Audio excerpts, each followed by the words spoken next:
Selamat pagi sahabat-sahabat Kristus. Tema saat teduh pagi ini adalah Cinta Tuhan.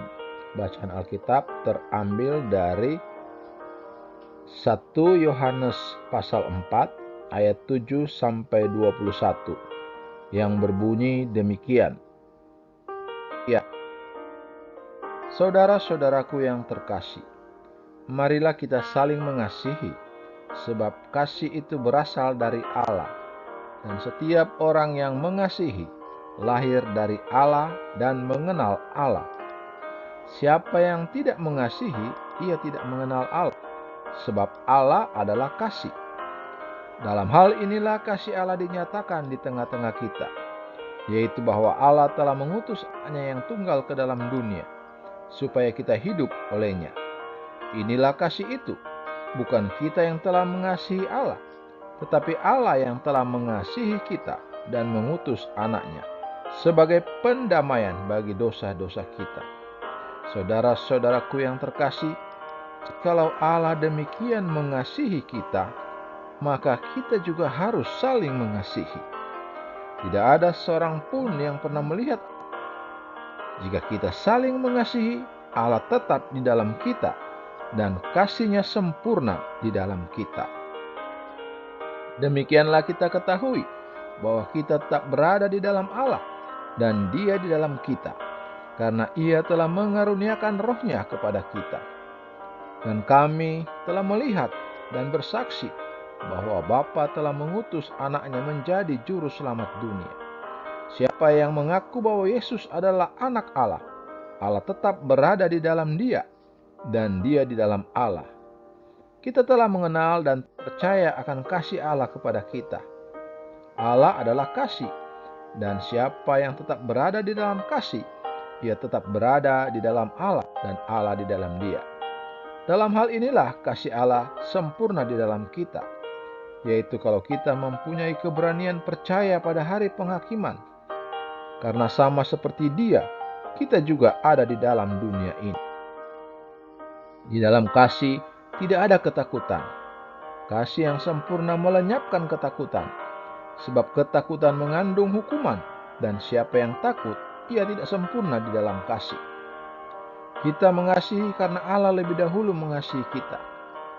Jikalau seseorang berkata, "Aku mengasihi Allah," tetapi ia membenci saudara seimannya, maka ia adalah pendusta. Karena siapa yang tidak mengasihi saudaranya yang dilihatnya, tidak mungkin mengasihi Allah yang tidak dilihatnya. Inilah perintah yang kita terima dari Dia. Siapa yang mengasihi Allah, ia harus juga mengasihi saudara seimannya.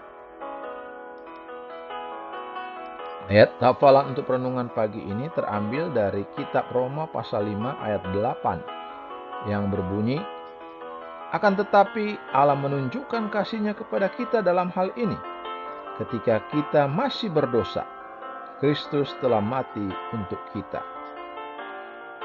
Sahabat-sahabat Kristus, orang Kristen sering mendengar bahwa Tuhan mengasihi mereka. Kebenaran ini diulangi di gereja, dan orang-orang percaya seringkali membacakan ayat-ayat Alkitab tentang topik tersebut. Namun apakah kita benar-benar memahami apa artinya dirawat dengan cara seperti ini oleh Sang Pencipta alam semesta? Mari kita jelajahi dua aspek kasih-Nya.